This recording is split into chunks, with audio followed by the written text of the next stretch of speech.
आज छोटी छोटी दो तीन कहानियां लूंगा, दो तीन बुद्ध की गाथाएं लूंगा और उसके बाद ये गाथाओं का प्रोग्राम ऐसा आ रहा है भाव कि इसको रोक देंगे, क्योंकि ओशो की बुद्ध की बहुत सारी गाथाएं हैं। हम्म। गाथाएं यानी कहानी, और कहानी का बहुत अच्छा माध्यम होता है लोगों को समझाने का और बताने का। कहानी सत्य भी होती है, बहुत सारी बनाई हुई होती है, लेकिन हमारे लिए तो जो सत्य है वो भी कहानी ही है, और जो कहानी बनाई हुई है वो भी कहानी है।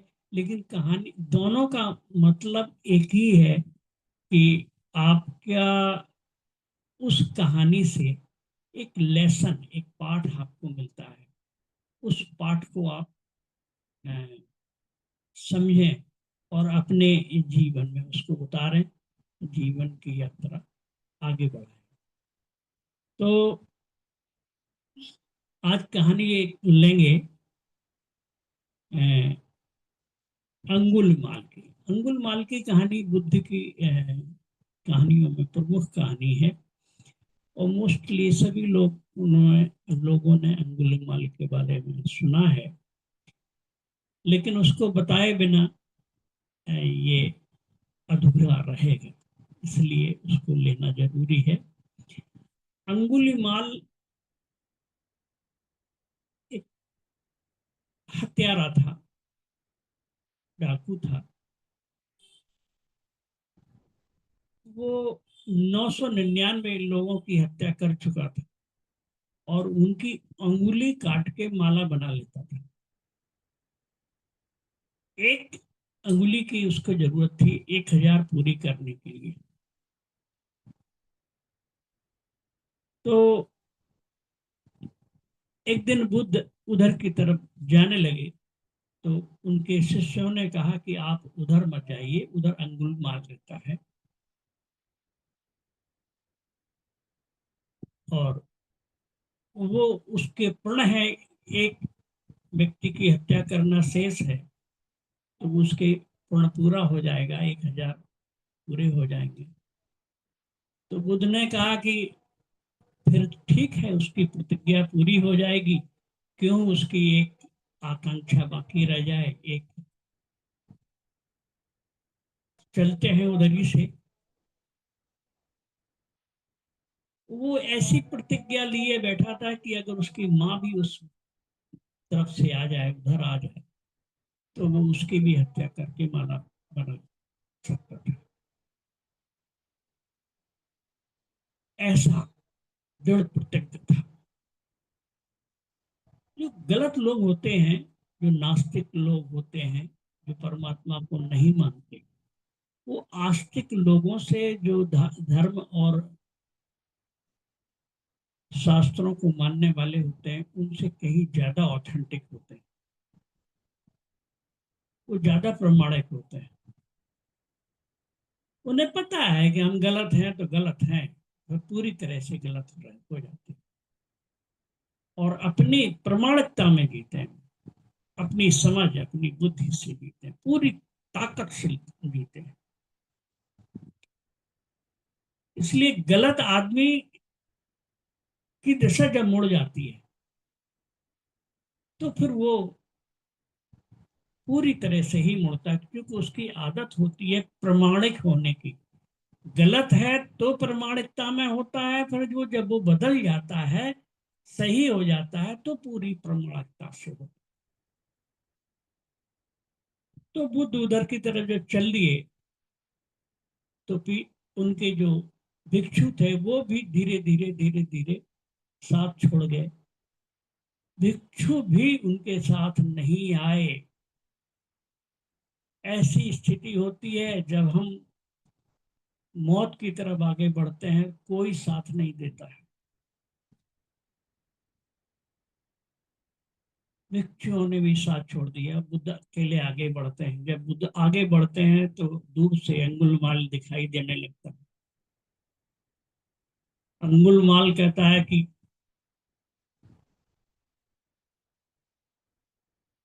उसे पता नहीं क्यों एक शंका, एक संदेश घेरने लगा। अभी तक ऐसा नहीं हुआ था, लेकिन जैसे ही बुद्ध आगे बढ़ते हैं तो वो एक अपनी एक संदेह आने लगता है। तो वो कहता है कि तू आ रहा है, लौट जाए यहाँ से, वरना तेरी हत्या कर दूंगा। वेशभूषा से तू साधु लगता है, मैं नहीं चाहता कि साधु की हत्या हो। तो बुद्ध नहीं रुकते हैं, आगे बढ़ते हैं। बोले तू मानता नहीं है, आगे बढ़ रहा है। बुद्ध कहते हैं मैं तो कब का रुक चुका हूं, तू आगे बढ़ना रुक, तू रुक जा, तू नहीं रुक रहा है। तो अंगुलीमाल कहता है लगता है कोई पागल है, खुद चला आ रहा है और कहता है मैं रुका हूं, और मैं रुका बैठा हूं यहाँ, और कह रहा है कि तू रुक जा। तो वो अपने हथियार पे, अपने फरसा जो भी है उसका, उसके जो ऊपर भार रखने लगा। बोला अब भी गनीमत है, अब भी लौट जा तू वापिस। बुद्ध नहीं लौटते। बुद्ध पास से आते, जैसे जैसे पास आते हैं, बुद्ध की आभा उसको घेरती है और उसका शरीर एक कांपने लगता है। उसके अंदर एक अजीब सी सिहरन पैदा होती है। तो अंगुली कहता है लगता है तू वही बुद्ध है जिसका मैंने नाम सुना है और जिनकी हत्या की उनके मुंह से, लगता तू वही है।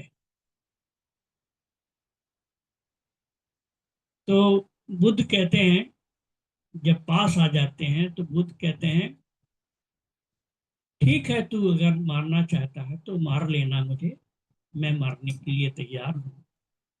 लेकिन इसके पहले तू इस जो पेड़ है, इसके एक पत्ते को तोड़ के बता। उसका अहंकार, वो पत्ता क्या पूरी एक शाखा ही काट देता है अपने हथियार से। कहता ले। बुद्ध कहते हैं अब इससे जोड़ दे तू। कहता कैसा पागल आदमी है, जोड़ा जा सकता है क्या? तो बुद्ध कहते हैं जिसको तू जोड़ नहीं सकता है, उसको काटने का भी हक नहीं है। जिसको तू बना नहीं सकता है, उसको मिटाने का हक भी नहीं तुमको। और कहते हैं अंगुलीमाल की आंखें खुल जाती हैं। अंगुलीमाल बुद्ध के चरणों में गिर जाता है। बुद्ध उसको आशीष देते हैं, उठो भिक्षु। उसको भिक्षु बना देते हैं, उसको आशीर्वाद देते हैं और अपने साथ ले चलते हैं। जब आश्रम में आ जाता है अंगुलीमाल, तो वहां का एक राजा है, वो उसके नाम से थरथर कांपता था। उसको जब पता चला तो फिर वो बुद्ध के आश्रम में आया। उसने पूछा सुना है कि अंगुलीमाल भिक्षु हो गया है? बुद्ध ने कहा हाँ। तो बुद्ध ने कहा ये जो बैठा है ये अंगुलीमाल ही है। तो वो एकदम से अपने तलवार पे हाथ रखने लगता है राजा। बुद्ध कहते नहीं, इसकी अब जरूरत नहीं है। अंगुलमाल वो अंगुलमाल नहीं है, ये अब भिक्षु अंगुलमाल है। रहते रहते बुद्ध का ज्ञान लेते लेते जब बहुत दिन होते हैं, एक दिन अंगुलमाल को भिक्षु के भिक्षा मांगने के लिए भेजा जाता है। तो जब वो समाज में जाता है, पब्लिक के सामने जाता है भिक्षा मांगने के लिए, तो भिक्षा तो उसी अंगुलीमाल को जानती है। तो जो पब्लिक है वो पब्लिक निश्चितों से, अपने घरों से उसको पत्थर मारने लगते हैं। भिक्षा तो देते नहीं, पत्थर मारने लगते हैं।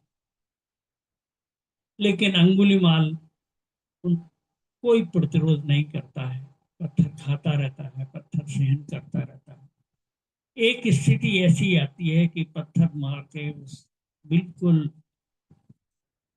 शरीर उसका लहूलुहान और पस्त हो जाता है। शरीर छोड़ने को ही होता है, बुद्ध को पता चलता है।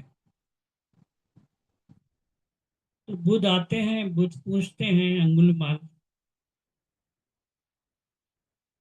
कैसा महसूस हो रहा है, क्या लग रहा है? तो अंगुलीमाल कहता है, आपकी दीक्षा है, आपकी शिक्षा है, जो मरण धर्मा है वही मरेगा। मैं तो सदा से हूं, सदा रहूंगा। और कहते हैं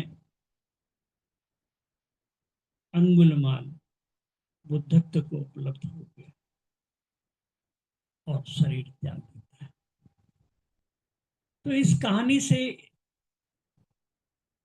हमको ये सीख मिलती है कि जो भी करें आप, गलत हैं तो गलत में भी ऑथेंटिक रहें, प्रमाणिक रहें। सही है तो सही में ऑथेंटिक रहें। जो भी करें अपना पूरी प्रमाणिकता से करें। अंगुलीमाल जब हत्यारा था तो पूरी प्रमाणिकता से था, और जब वो भिक्षु बन गया तो पूरी प्रमाणिकता से भिक्षु ही बन गया। तो पूरी तरह से सरेंडर हो गया। उसने जरा भी कोई प्रतिकार नहीं किया पब्लिक के पत्थरों का, और यहाँ तक कि अपनी मृत्यु को भी वर्ण कर लिया। ऐसे ही शरणागति जब हो जाती है तो फिर हम ज्ञान को उपलब्ध हो जाते हैं, बुद्धत्व को उपलब्ध हो जाते हैं, जो अंगुलीमाल हुआ। तो एक कहानी आपकी ये पूरी हुई। एक दूसरी कहानी आज फिर लेते हैं।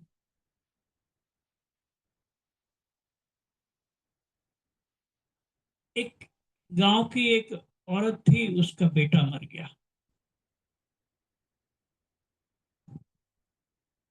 तो किसी ने कहा कि वो बहुत रो रही थी, बिलख रही थी, एक ही बेटा था और कोई उसका सहारा नहीं था, और कोई घर में था नहीं उसके। तो बुरी तरह से बिलख बिलख के रो रही थी। लोगों ने उसको कहा कि तू अपने बेटे को बुद्ध के पास लेके जा, बुद्ध भगवान है, हो सकता है वो आपके बेटे को जिला सके। वो किसी तरह से बेटे को लेकर के बुद्ध के पास जाती है, बुद्ध के चरणों में रख देती है, अपनी विनती करती है, कहती प्रभु मेरे एक ही बेटा है, एक ही सहारा था, यही नहीं बचा, अब कोई मेरा है भी नहीं जिसके सहारे मैं जी सकूं। अगर आपकी कृपा दृष्टि हो जाए, इसको अगर जीवन मिल जाए तो मेरा जीवन सार्थक हो जाएगा। ऐसा कहते हुए वो अपनी विनती करती है। बुद्ध आंख बंद करते हैं और फिर उससे कहते हैं, देख माँ, तेरे बेटे को जिला सकता हूँ, लेकिन एक शर्त पूरी करनी है। तू गांव में जा और लोगों से 3 मुट्ठी तिल लेके आ।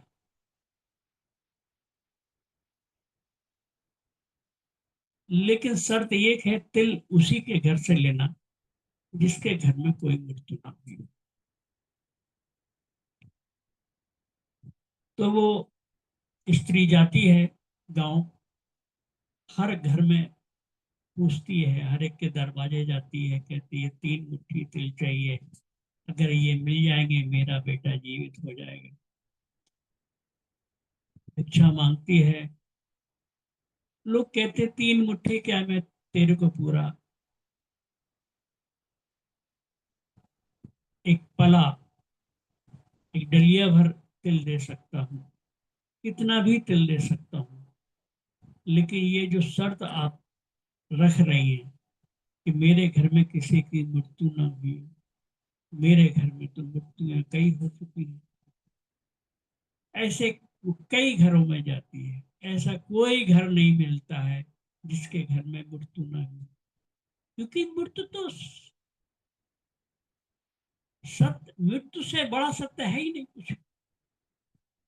मृत्यु ही सबसे बड़ा सत्य है संसार का। संसार का अगर देखा जाए तो सबसे बड़ा सत्य मृत्यु है। जो जन्म है उसको मृत्यु होगी, तो हर घर में मृत्यु हुई है। अंततः वो सुबह से शाम तक वो हर घर में जाती है, सबसे मांगती है, थक जाती है, हर घर में किसी न किसी की मृत्यु ही होती है। तो वो तिल उसको नहीं मिल पाते हैं। लौट के शाम को हारी थकी बुद्ध के चरणों में आके सर रख देती है, कहती है प्रभु मैं 3 मुट्ठी चावल नहीं ला सकी, क्योंकि ऐसा कोई व्यक्ति नहीं है जिसकी यहाँ मृत्यु नहीं हुई है। अब मैंने इस सत्य को जान लिया है कि मृत्यु तो निश्चित ही है, तो अगर मेरे बेटे की भी मृत्यु हो गई है तो मुझे स्वीकार ही करना है। और वो बुद्ध के चरणों में नतमस्तक हो जाती है और अपनी भिक्षुणी हो जाती है और अपना शेष जीवन बुद्ध के चरणों में भिक्षुणी होकर के गुजारती। तो ये कहानी बताती है कि मृत्यु संसार की दृष्टि से देखा जाए तो मृत्यु निश्चित है, अध्यात्म की दृष्टि से देखा जाए तो मृत्यु जैसी कोई चीज नहीं, कि मृत्यु एक कपड़ा बदलने से ज्यादा नहीं। तो इस मृत्यु को, इस सत्य को सबको अंगीकार करना ही पड़ता है, आगे नहीं तो क्या। ये दूसरी कहानी है। एक तीसरी कहानी और सुनाता हूं।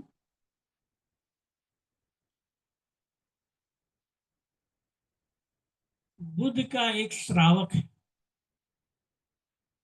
था। श्रावक का मतलब होता है जो बुद्ध को सुनता था। तो वो श्रावक कई सालों से आ रहा था, कई सालों से बुद्ध को सुन रहा था, बुद्ध का श्रावक था, लेकिन वो कहने को ही श्रावक होगा। अगर वास्तव में वो श्रावक होता, वास्तव में बुद्ध को सुन रहा होता हूँ, तो ये जो कहानी उसकी आ रही है, ये कहानी उसके साथ ना होती। उसका श्रावक का एक बेटा उसका भी था, उसका भी बेटा मर जाता है। तो जब वो मर जाता है तो उसका अंतिम संस्कार करता है। जहां पर अंतिम संस्कार करता है उस मरघट पर रोज जाता जाता है और वहीं वो रोता है, घंटों बैठा रहता है। ऐसा करते करते उसको महीनों हो गए। रोज जाए वहां पर मरघट पर, जहां उसके बेटे की मृत्यु हो गई वहां रोए और घंटों बैठा रहे अपना। उसने की हालत बड़ी खराब हो गई, अस्त व्यस्त हो गया, साधना उपासना सब छूट गई। और बुद्ध को पहले वो सुनने आता था, वो सुनने आना भी बंद कर दिया उसने। जब कई महीने गुजर गए तो उसको खबर लगी, सॉरी, बुद्ध को खबर लगी कि वो श्रावक अपने बेटे की मृत्यु में दुखी है, परेशान है। उसने आना बंद कर दिया है, रोज जाता है वो। तो फिर बुद्ध उसके घर गए। बुद्ध जब उसके घर गए तो उसने बुद्ध को नमस्कार किया, प्रणाम किया, यथोचित आसन दिया, बैठाया। तो बुद्ध ने कहा, उपासक, क्या दिक्कत है तुम? अब उन्होंने शब्द दिया उपासक। उपासक का मतलब होता है जो सदगुरु के पास बैठता है, जो उपासना करता है, जो सदगुरु के चरणों में आता है, उसको उपासक कहते हैं।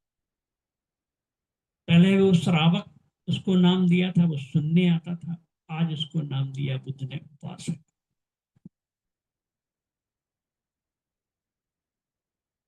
तो उसने कहा कि आपको नहीं पता है, मेरे पुत्र की मृत्यु हो गई है। इकलौता पुत्र था, वही मेरे सहारा था जीवन का, और वो चल बसा है। उसके बिना मेरा जीवन तो बेकार बेकार हो गया है। मेरा जीने का कोई मतलब नहीं रहा।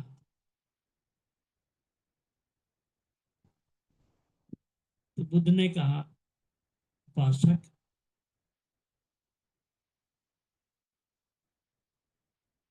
तेरे पुत्र की जो मृत्यु हुई है, जो मरण धर्म था वही मरा है। जो मर सकता है वही मरा है। कोई कभी कब मरता है, लेकिन तुझको पता नहीं है अभी, इसलिए तू दुखी हो रहा है। जो मरण धर्म है वो तो मरेगा ही।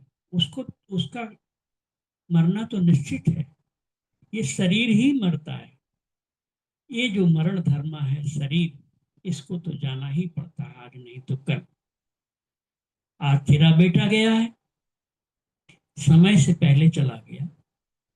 कल तुझे भी जाना होगा, कल तू भी जाएगा।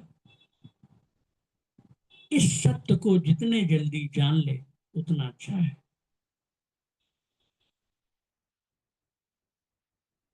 और कहते हैं कि बुद्ध के शब्द उसको सुनाई दिए। तब वो वास्तव में श्रावक हुआ, और उपासक होने के नाते, बुद्ध के चरणों में होने के नाते, बुद्ध की आभा उसको घेर लेती है। उसको इस बात, इस सत्यता का अनुभव होता है कि आज नहीं तो कल मुझे भी मरना है। बेटा जैसे मरा है ऐसे मुझको भी मरना है। तो उसको उस सत्यता का अनुभव होता है। बुद्ध का, बुद्ध के चरणों में जाता है, और उसका जो मन था वो शांत होने लगता है। जो बेचैनी थी, जो पीड़ा थी मन में, जिस मोह के कारण से वो तड़प रहा था, जिस मोह के बच्चे, अपने पुत्र के मोह में जो बिलख रहा था, उसकी जो पीड़ा थी वो समाप्त होती है, और बुद्ध के चरणों में भिक्षु बन जाता है। तो ये तीन कहानी मैंने सुनाई है। ऐसी बहुत सारी कहानियां हैं बुद्ध की। तो अब मैं, मेरा जो भाव है वो बोलने का नहीं हो रहा है, या यूं कह लो कि जिसको हम अभी तक ज्ञान समझ रहे थे वो मेरा कचरा था। मैंने अभी तक कचरा उड़ेला है। अब मैं इससे मुक्त होना चाहता हूँ। अब मैं और बोलना पसंद नहीं करता। अब आगे के एपिसोड में मीटिंग तो लूंगा, जो मीटिंग तो करूंगा, लेकिन सत्संग ही होगा, मौन ही होगा। ये जो ज्ञान है वो ये ऐसा ही है जैसे राजपथ होता है, जैसे हाईवे होता है। लोग हाईवे पर जाते हैं, लेकिन वो हाईवे पर सामान्य लोग होते हैं। तो अब एक होता है सामान्य ज्ञान, सबके लिए वो होता है। लेकिन अध्यात्म की यात्रा इतनी निजी यात्रा है कि उसके बाद हाईवे आपको छोड़ना पड़ता है, फिर छोटे छोटे रास्तों पर जाना पड़ता है, फिर पगडंडियों पर जाना पड़ता है, फिर जंगल में रास्ते आपको अपने स्वयं बनाने पड़ते हैं। ऐसा अध्यात्म की रास्ता है। तब जाकर के उस सत्य से अनुभव होना पड़ता है, अपने रास्ते स्वयं बनाने पड़ते। तो अब मैं जो काम करूंगा, अभी तक जो सामान्य बातें थी वो बताते रहे, अब जो आगे की यात्रा है उस पर व्यक्तिगत रूप से बढ़ूंगा आगे। तो जो हमको प्रेम करने वाले हैं, जो हमारे साथ में लोग चलने वाले हैं, वो अगर आएंगे इस मीटिंग में, आगे की मीटिंगों में, और अपने प्रश्न रखेंगे, तो उनके प्रश्नों का उत्तर दूंगा, उनके रास्ते क्लियर करूंगा। और एक एक व्यक्ति पर अब हाईवे छोड़ देना है, अब पगडंडियों और नए रास्तों को बनाने की दिशा में काम करेंगे। अब एक एक व्यक्ति के ऊपर काम करेंगे, जो मुझे प्रेम करते होंगे, जो मुझसे जुड़ना चाहते हैं, उन्हीं के साथ काम करूंगा, उनके ही साथ आगे बढ़ूंगा। तो आगे की जो भी मीटिंग होंगी जूम पर, वो मौन और सत्संग की होंगी, उनके प्रश्नों के उत्तर देंगे और गहरे मौन में ले जाने की कोशिश करेंगे। क्योंकि silent setting with the master, ये आखिरी स्थिति होती है।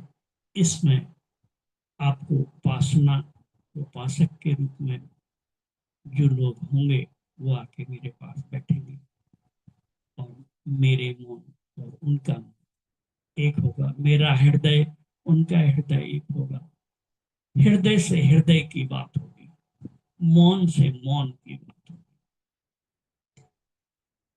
तभी सत्य को अनुभव किया जा सके। तो इस तरह से आज की ये मीटिंग समाप्त करते हैं। तब तक अगले हफ्ते तक विदा लेते हैं। मेरे प्रणाम स्वीकार करें। हरिओम।